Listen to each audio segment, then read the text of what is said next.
na milieu ya balou. Mais vous allez sage, vous allez humble, simple, le coup la colombe. Mais vous allez prudent, le coup la nini, serpent. Mon serpent du minimum no kwa Yesu. Nzoka, to yebi que dans la Bible, on nous présente les serpents comme étant le diable et tout ce que vous connaissez. Mais ce jour-là, parlant du serpent, Jésus a vanté quelques qualités à serpent. Alors, Bible, vous allez prudent comme le serpent. Waouh! Ce qui concernant la prudence, ils ont un côté à Zamba ou à Kokani na serpent. Vous pensez à Nanga? Amen. Si vous êtes na Zamba, à un moment donné, l'un de mes cousins était quelque part na Lunda. Azaki na Lunda, a béni ma casse, mais singa pasteur, tu dois arriver, sinon ne kono ko kufa kende ou bien ko perdre de l'eau nyonso. Nebi que la vie n'est pas facile. Je dois aider mon frère. Je me suis déplacé pour na kende na Lunda. Na komi na Lunda dès que ya komi ba memi na mutuka azonga mbangu na Luanda pour que kozwa traitement. Je suis allé là-bas, conditions ezalaki vraiment de ton côté, ba toilette ezalaki toute personne ba kenda. Heureusement moi je suis l'homme de l'église, je suis allé me présenter dans une église na zoki na moi condition malam. Mais tout ce qui était là, ba on nyonso au sala grand besoin, petit besoin na kacha zamba, c'était compliqué. Premier jour na ye na biba présenter esika o sokolezate. Namona kaka mwana moko azo memanga bi yaka to kende siko osokola ngana ebika o memanga swat na isika bon batu ba sokola ameminga na kati ya zamba ayisinga osokola na mayo na di oh iki osokola na mayo mais ça c'est quoi ayisinga pasteur désolé osokolo na bi Seigneur eloko ni etingana na mboko yo c'était tellement compliqué na kozunga nanga nazo tambola to no tambola nazo kalkola swa na kati ya matiti. Vous sentez qu'il y a la présence moko. Oh, mais ça c'est quoi? Tu es télémi, vous sentez qu'il est télémi. Na sali moi départ, no yoka soa. Nous que zaki nyoka. Dans le moment là zo ko avancer, ya zo ka makele la zo kanzanga la zo poursuivre. Parce qu'en fait, le serpent a attaqué mutu soki yo attaqué. Au moins au surprendre yo nyati ya ko attaquer yo. Ndenge la zo tambola, ya zo tambola. So nga na télémi, ya télémi. Nabi ke lokwa na mesana na ba serpente to yoka ka lisolo ba serpente to yoka na bite awa antoa fona kimamba na chena ki pasteur entre parenthèses na bite fona kimamba zambe na nguya na bandi ko kimamba na tumo banzelo anikie ndenge nga zo kima ye pas zo kima akati nga zo ko attaquer ye donc nanga ko cha premier pas deuxième pas aliki na sima ko to soa tala nyoka mulai. Amen. So ilonye bando sala tonga na zotambola, tu na pemi e pa pemi, eza prudence. Azaka suku yo telemi, omona tomboli tout a otala. Azoluka, problème izani, wana serpent. Qualité na il est toujours prudent. Mon prudence surtout qui na mo musika et autres misila biso mo sagesse. Amen. Et donc on a souka moi nyoka qui est la sage. Attention. Le langage de Dieu, un jour dans le livre des Proverbes, consultez une voix de fourmis et sois sage. Toi, paresseux. Nous avons pour la gestion, la gestion qui est la fourmi. Fourmi à salaka, nini, à bomba, capé. Tant hiver et koya au lukaye au mona fourmi et si a bomba qui tant bon mona hiver et comme aussi la fourmi va bini belé ba botani biloko na bango diminuer ba bimi ba OK ko ça la recherche à biloko nzamba otinda biso et toi paressez considérer ba voix ba fourmi et sois sage. La sagesse et koyi koya na ser mabele. Il faut faire beaucoup d'attention. La Bible dit sur nous à la prudence, regardez le serpent. Alléluia. Amen. Est-ce que nous disons Azalia? Amen. Il faut que si tu veux avoir de la prudence, il faut regarder Nani serpent. Mais maintenant, je regarde comment est-ce qu'il se comporte. Ce qu'on tambola, lui il est là. Ce qu'on m'a kelele avant Nikimia. Il y a un homme sage voit le mal de loin et il se cache. Amoni mabende zoya sainini abombami, un homme sage. Il y a une caractéristique ya serpent. Mais pourquoi Bible kokai ko benga serpent le héros de tous les animaux té? bah sauter serpent. Ce que j'ai compris, il se passe quelque chose. Waouh, c'est ce que nous allons découvrir. C'est quoi? Pourquoi seulement les lions qui est l'héros? Bible ça la réalité. Pourquoi seulement? Yokanga. Nakati ya zamba ezana nyama moko. Il est tellement avisé. En telle enseigne, il est parmi les gens quand on parle, même sur Google, les gens qui font des recherches, on va y bien mot. Sont comme les animaux le plus intelligents. Baocha, gorille, baocha, gazelle, et gazelle na gorille, baza nyamamoko bazo identifié par rapport à intelligence, c'est ce qu'on dit. Amen. Amen. Pourquoi? Akoyiko sama kambunenge mutako sala. Gorille, il répète d'ailleurs les gens de la science, bien que théorie on est faux et archi faux, selon les blancs. Amen. Pourquoi bamona intellect ya nyama to ya gorille ils ont qu'il y a peu près lokola mutu mais na lobi soki ndengwana pourquoi Bible koloba gorille Yétende Aza le plus héros de tous les animaux. Pourquoi la Bible n'a pas vanté les gorilles? C'est qu'il se passe quelque chose, mes amis. Amen. Amen. Amen. Amen. Tu continues toujours la Katia Zamba. Est-ce que c'est le lion qui est le plus fort? Celui qui a ici éléphant. Est-ce que le lion yemoko a menacé éléphant? Bah, éléphant na lion. Lion cause là quelque part. Voilà. Mais éléphant cause la monnaie na ndako. Azana poids ko sakanate. Ako ko matina ba 6000 tonnes, c'est-à-dire 6000 kilos. 6000 kilos ya nyama telebelio talengambe ya nyama. Éléphant yemoko na lion. Est-ce que lion ko ça la face contre éléphant? So ba bunda jamais. Mais pourquoi ma bengi héros? Ya mona wali na to découvrir.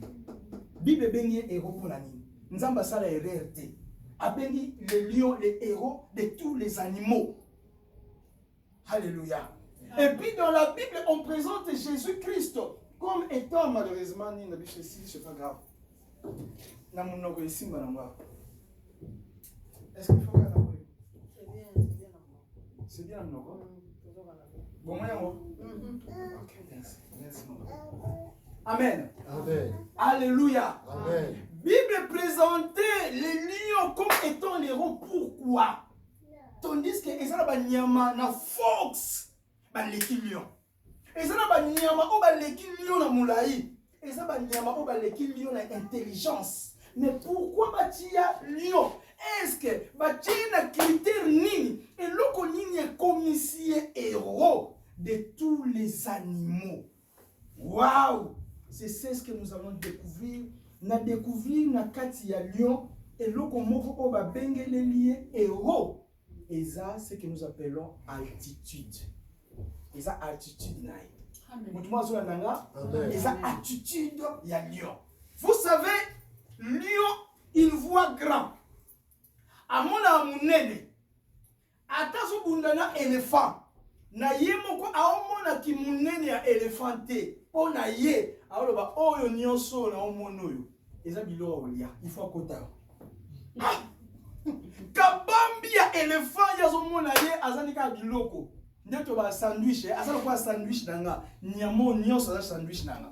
So amoni girafe, na mulaya girafe, abiki girafe na nyonso za nini? Sandwich nanga. Azali biloko nanga pourquoi il faut na lia ye. Donc yazo mona munene na yete, eza attitude azana ngo. Attitude ya ba gagnant, attitude ya ba perdante. À mon grandeur et l'autre côté, à la oyo yaza. Azana confiance. Est-ce qu'il arrivera que tu as la confiance na biso? Tu marches ici comme tu es tellement confiant que je suis enfant de Dieu. Je ne suis pas n'importe qui. Je n'ai pas été né pour perdre. Donc je suis un gagnant. Est-ce que nous sommes gagnants? On a ici ka oyo. Nous sommes mon long du monde a ici ka oyo. Loba amen. Amen. Si qu'on l'annonce mes amis, il se passe quelque chose. Yoka. Au moins ils sont connus éléphant. Au kaniye singa. Na on peut ça exemple. Au moins singa wa mukyo. Au canier éléphant à l'école. Ozui tout moi tige moko ba nature a tige ya nzete ya kombo. Otie wana. Ou bien nzete ya kombo soit tu ekusa ni mwa muke otie. Ko foncer no mo makasite otyango ka etelemi. Okangi na nzete okangi éléphant na likolo. Éléphant koki ko tambola. Soka réaliser que singa na ye ebendi ka mwandambo. Donc ye na mutu na ye moyen avancer ezate na za prisonnier. Tika na zonga. Asuka na mulai ya singa azongi na ye.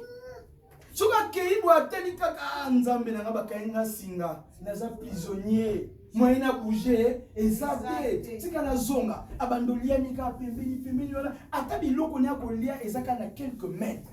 Mais à quoi avancer te pona nini singa ezai na mikolo. Conception altitude ya ba faiblard à salama poise à la perda. Amen. Aza fort nazo réaliser te kaza makasi. Ils en a beaucoup de chrétiens. Baza fort. Est-ce que tu sais que tu es fort? Est-ce que tu sais que tu es une femme forte? Oui, mais force ne va nini. Na Jésus-Christ, tu es le Seigneur des Seigneurs. Amen. Mais Jésus-Christ a loko la produit, a loko la maille. Et si tu as biso, ils ont dépend de la nini tokoya kotoka. Ozana liziba, okoya na kopo, tokoya na kantini. Amen. Mutu aye na kopo, otoka na kopo. O aye na kantine, otoka na kantine. O balingi asala nzela canal. Maye ya nyonso pa na ye. Ils dépendent de na ye. Alléluia. Toza race ya balongi. Mais ça dépend. Nani kati na biso to marcher dans la victoire. Des fois, nous n'arrivons pas à marcher dans la victoire à cause de nos attitudes devant les problèmes. Est-ce que quelqu'un est ici? Amen. Est-ce que quelqu'un est ici? Amen. Éléphant koki kovanda wana a passé toute sa vie avant d'aller na moulaï ya singa a koki ko avancer parce que ayebi déjà naza esclave. Aujourd'hui, il y a beaucoup des enfants de Dieu. Ils ont des promesses de Dieu. Mais ils ne savent pas avancer à cause de leur conception. Tenga na okenanga musikate. Bazo na kama kamundenge bachela. Makamunyo so bato ekindele kaka boy. Na pesa biso témoignage mona pour moi, et ça témoignage mais pour peut-être pour les autres ekoki ko servir. Na tango je crois que je l'ai déjà dit na zobandela na occasion. Na koti na Europe na cadre ba mission na nga okende kozonga. Il faut, je suis un missionnaire, je dois aller de ça et là pour prêcher l'évangile de Dieu. Je ne peux pas rester selon la mission que Dieu m'a confiée. Même si on a dit 2 ans, 3 ans, mais je finirai pour se déplacer parce que je suis dans le corps de Jésus-Christ. Seigneur, j'ai besoin de Mukanda. Il faut que je Mukanda dans le laps du temps.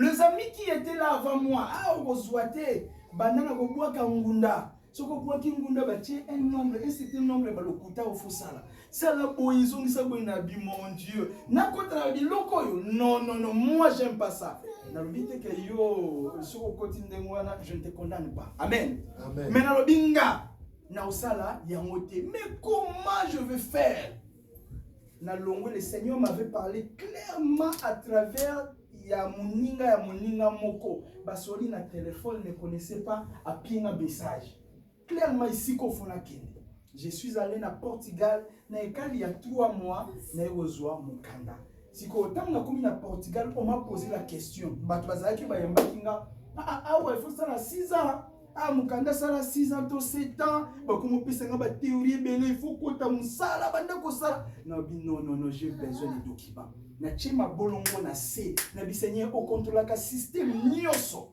amen bibelobi nzamba simba ka motema ya bakonzi ya roi po apesa bango décision ko ekomana munoko na biseigneur na ye awa je dois voir les documents parce que faut na que na ça l'évangile de ça et là na kala 3 mois na zwa document amen quand na zola kisa et pas ya monto na zwa ki adresse pas na ye abiko o eza document ya lokuta to nini na bingana osala ngona Portugal to ngam na sa chef kende kotala kuna na préfecture et outi na préfecture et na enveloppe ya sika ya bien mukanda na zo mukanda na mboka amen donc na koti pona zo mukanda na comment on appelle ça la préfecture biso benga ngo chef na koti kuna problème nanga est engagé na chef ozaki likolo na ba chef nyonso tango yeko yabi mais avec ce que tu fais là azoma na portugais contudo que estás a fazer não dá para você receber o documento na onde estou monte awa ils ont permettre eu ter os documents mais tout ça ni bon c'est bon yaka mukolo boye bakisa document ka moko ba peso mukanda na yebi tiso inga muto liboso na fungula nzela ya document ya nature nanga mais ce qui est vrai na zo ka document na lobe. Mes enfants, je vous dis, nous sommes enfants de Dieu.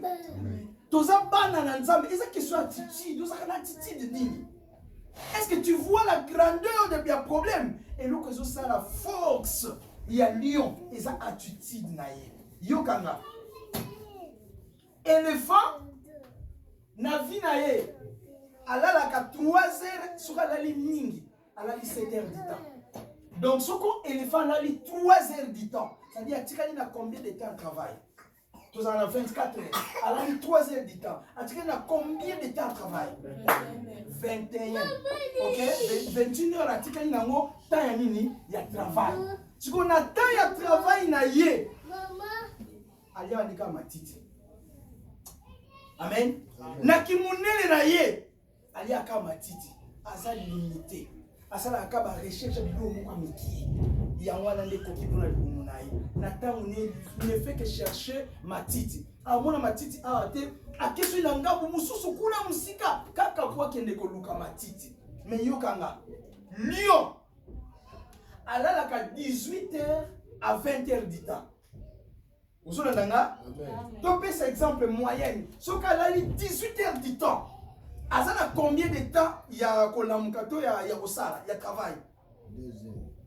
Est-ce que tu as ça 6 heures. 6 heures. Donc tu as 6 heures du temps il y a kolamukato ya travail. So ka lali 20 heures du temps. Tu as combien de temps? 4 heures du temps. Mais na 4 heures du temps tant wala mukaka alamuki lokwa mobali. Attitude. Na 4 heures du temps il faut que je travaille. Na 4 heures du temps, il faut que la soignama. Na 4 heures du temps, il faut na boma et le konga au mona. Na 4 heures du temps, il faut na lia, soka lia suffisamment pour na olala. Et là ça la force les amis, attitude. Il y a mon temps wazo bima pour travailler, c'est qu'azo travailler. À mon ayosa éléphant, à mon ayosa nani. Imagine-toi, à côté de katina mai. Na hôtel documentaire yozo kota tina mai eza monde mususu monde bangando mais ya koti na monde ngando po ke ndozwa musuni po na ye na moni bilo olia eza na monde na ngate pe kwa na moni ya wesani na okende kokanga no sala race ya balio na kombo na Yesu amen na ngizo na race balio obuka na bisika o isengelo buka te amen ba tu suba osa ba déclaration mais bazo kufa pauvre bible lobi vous êtes des dieux mais bazo kufa lokola bana na batu alléluia tu es un fils de Dieu. Tu es appelé à réussir. Amen. Si tu ne réussis pas comme ça, ça attitude na yo. Ou soit attitude ni devant les problèmes. Amen. Attitude quand il y a pas perdant.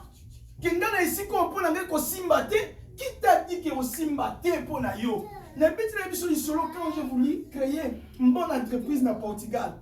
Je n'ai pas quitté si peut-être que j'allais faire l'entreprise. Mais tout le monde dit non et qu'au simbate tel la calcul belé na bi. Oh non, non les gens ça va lion. Non, je vois grand avec le Seigneur. Et si tu as échoué, cela ne veut pas dire qu'il faut échouer. Non! Est-ce que tu m'as dit Amen. Si tu as dans ta vie, tu as toujours na bas de l'échelle. Tu as na échelle, premier étage, premier pas, premier degré.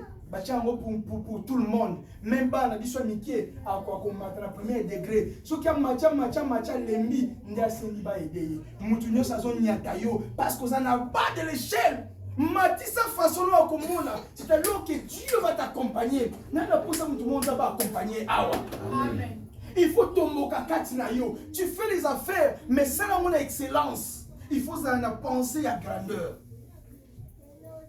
Nazote la rhinocéros. Nyama oazaka na lokwa na liseke na zolo na ye. Il est tellement fort. Ozo senti que lui a ko approcher yete.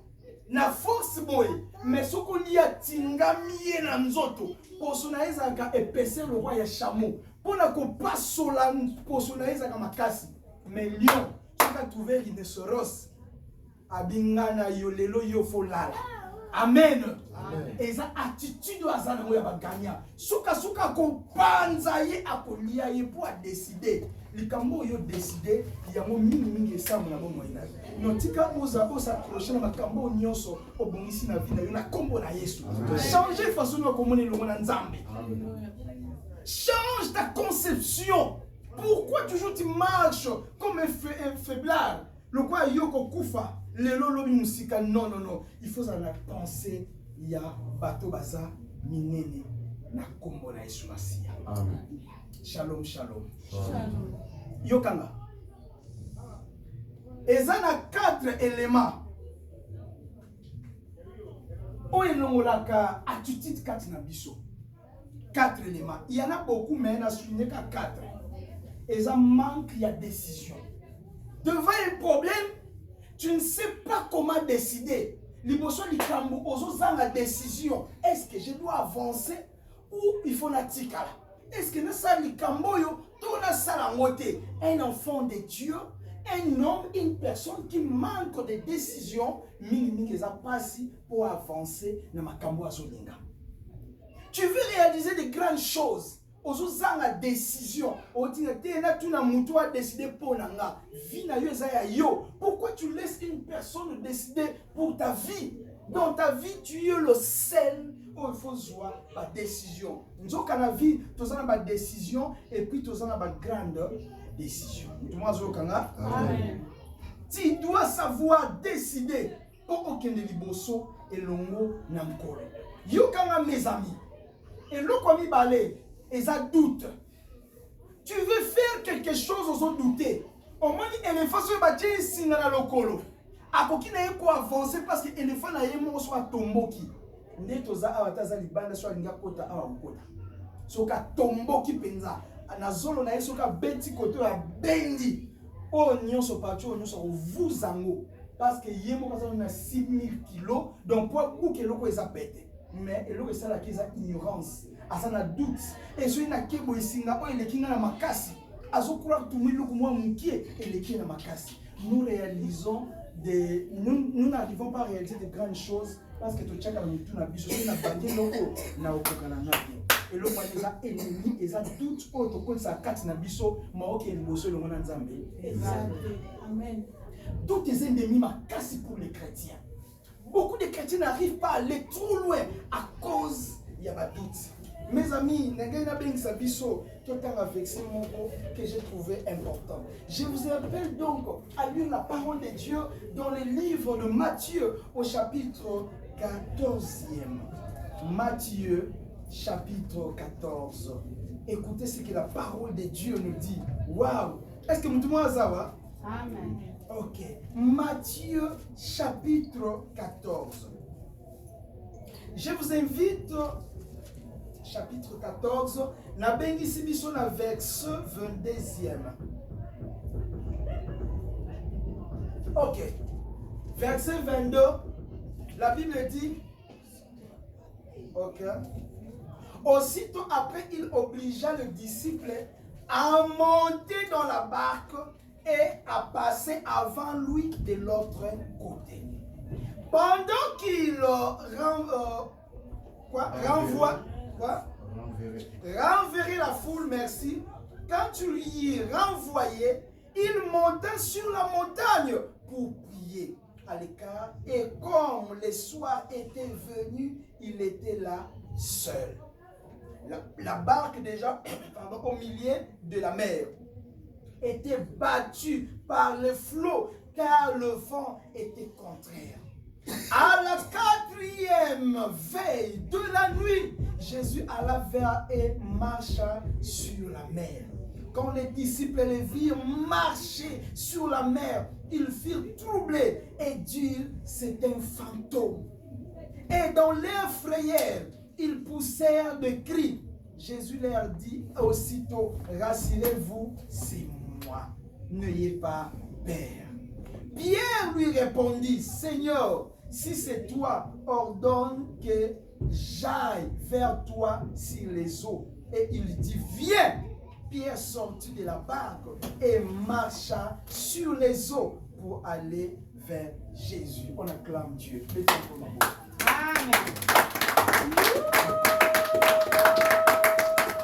Alléluia. Mes amis, vous avez ma les cas. Jésus bazalaki ensemble na ba disciples. Bazalaki quelque part après la multiplication des pains comme nous le savons, Yesu a multiplié mapa batu ba lié, batu ba meli et comment ki lokola na moi tango a pokwa. Aibisi ba disciples ba renvoyer batu et puis ba mo ba précipiter dans l'autre côté ba ke na ngambu so mai. Ba renvoyer batu poko ezokota. Batu bazalaki belé, Bible ezoloba 6000 personnes, 6000 hommes, sans compter les femmes et les enfants. Ce qui te tient bas, sinami bali, pas comme qui a peu de 15 000 personnes. Bah, tout ça qui est belé, bah, renvoyer, bah, mon nyonso, Yesu, a initié la disciple, bah, katangambu, yatika la kosambela.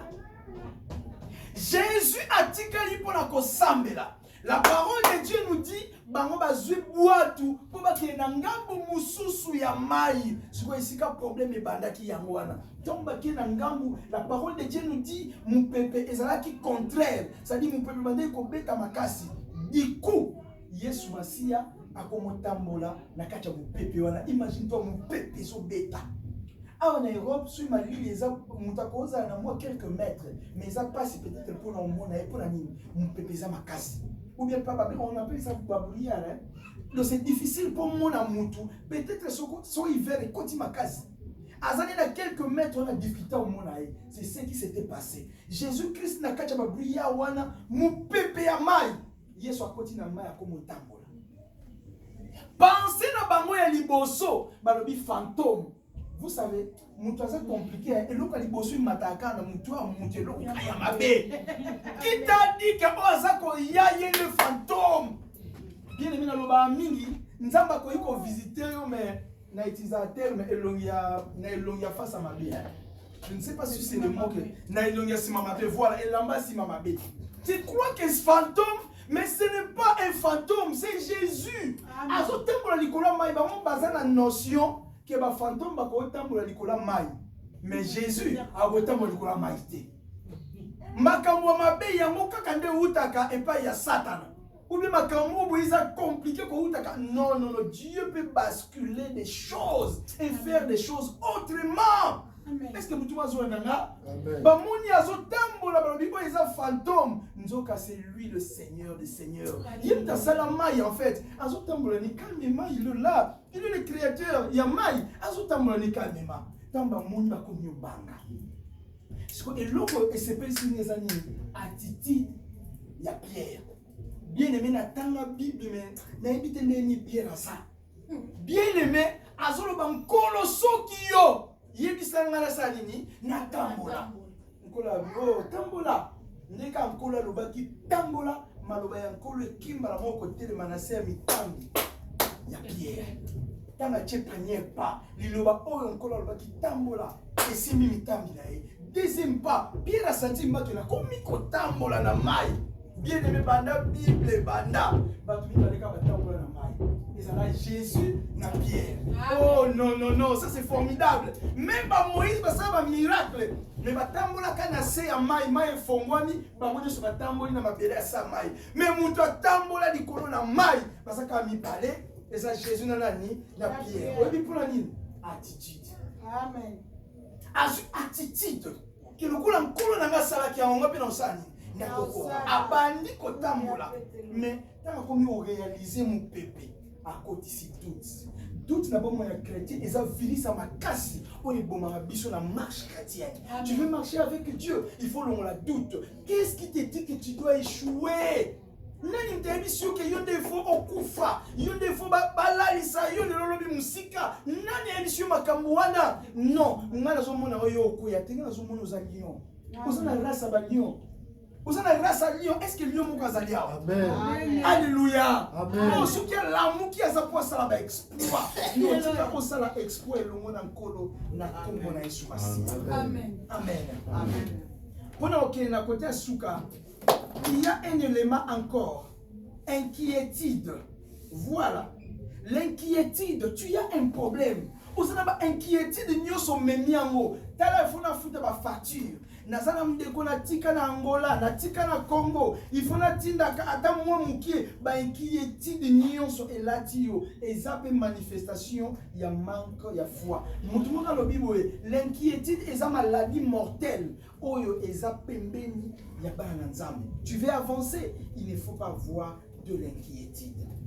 Shalom, shalom. Shalom. Shalom, shalom. Alors, je saute un élément comme c'était il y a notre temps. Je vous invite pour lire la dernière verset pendant 1 minute et puis je vais terminer par là. Tout ça dans le livre, il y a Apocalypse.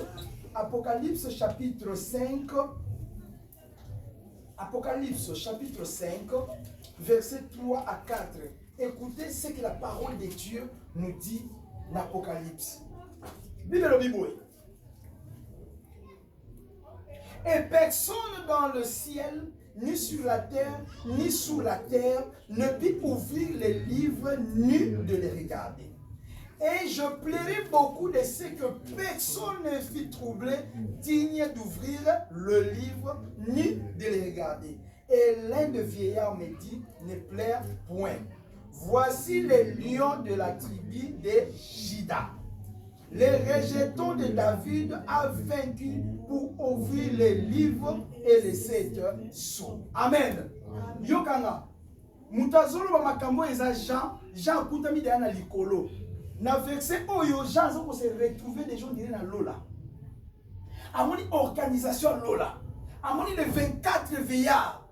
Amoni les 4 êtres vivants. Amoni nzambe na kacha toni na ye. Mais esengo na ye. Bien aimé, moi je crois. Vous le savez, je vais vous choquer un peu. L'eau les a compliqué. Quand on bien dans l'Apocalypse, Batunyo sur Babylone compliqué. 4 êtres vivants, et l'oniment, le col à lion, Moutouboé, lion. Papa, mon amour, tu es l'ingénieur au Kim, hein? Papa, au message au Kenemi, Koto, Boyamon, ma titre, mon imoutou, Benza, Anja Bimelio, Moutou, mais l'Ogialion. Ou bien Moutou, et l'Ogianini, il y a aigle. En tout cas, voilà, les colos, les années, les autres, à organiser, va être compliqué. Au moins, Moutou Moussou, Tarazana, ma papou est les 6. Au moins, il y a un feeling, les autres, ça pensa, il y a un message, ma papou. Donc, très compliqué. Babylone, on a nyonso, Jatali, Abandioné. Aumona te nani nature nanga azako s'identifier par rapport à sika zalaki boyelo que ça que c'est moi motema na ye puis loko ça laisser moi motema na biso de côté na lola ezaka ngudimo eza Jésus so yesu ani na lola te et c'est moi lola ko so yesu na biso ba okitse na se ba kitse to vana se na ba so yesu okita na se na okilola te na bovanda na se la joie du ciel c'est la présence de Jésus-Christ. Amen. C'est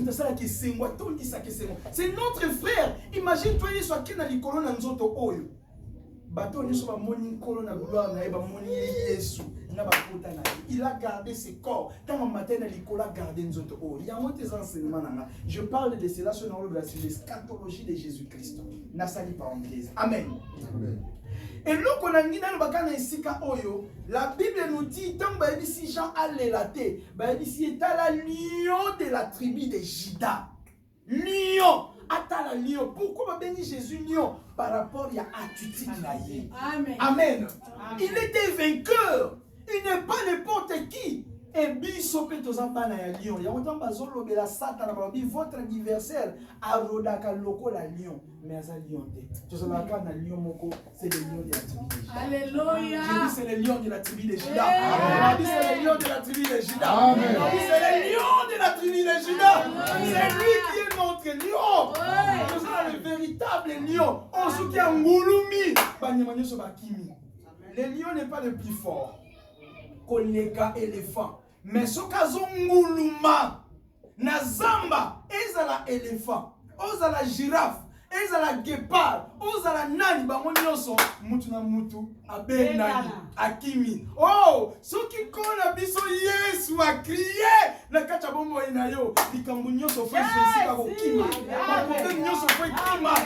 Ba stérilité fo kima. Pauvreté fo kima parce que Dieu a gagné à partir en Nicolo.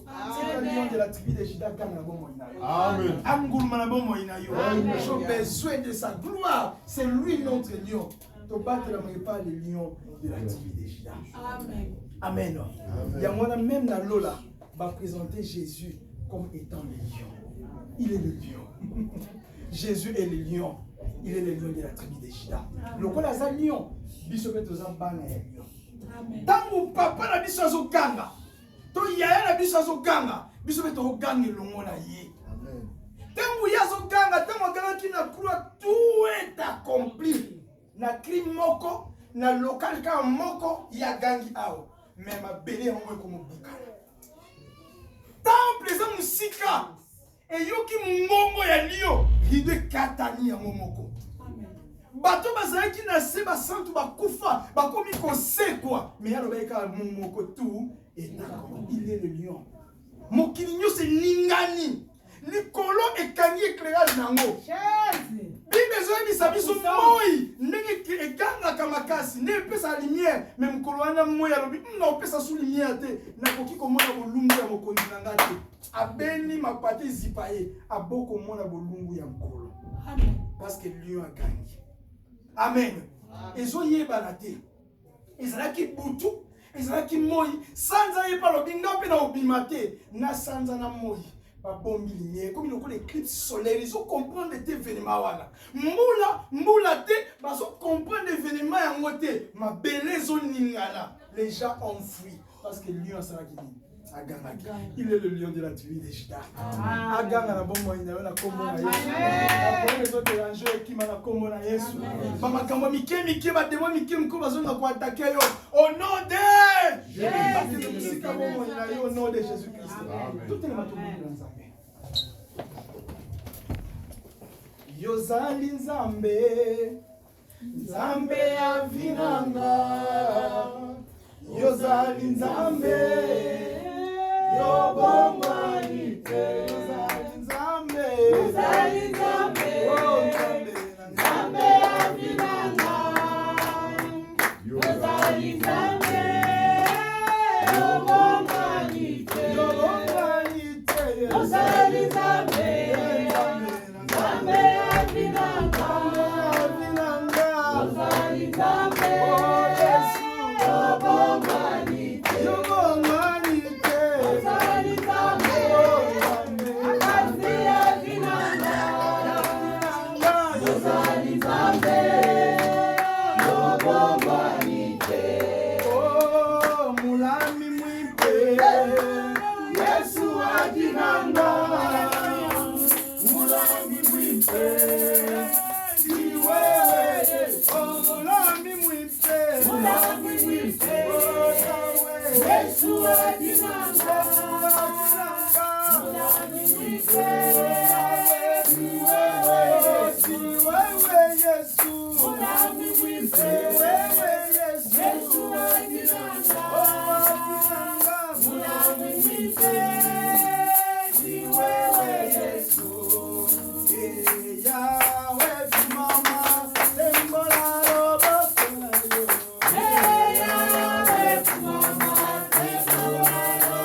Tu es un enfant de Dieu.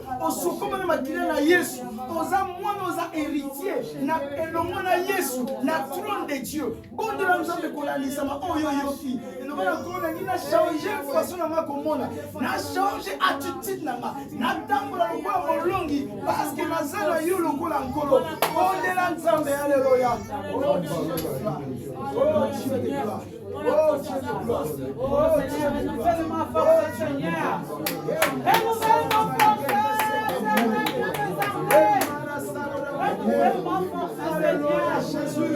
Fais-moi force, mon Dieu, par ta puissance, Seigneur. Va nous faire mon Je vais croire, Seigneur.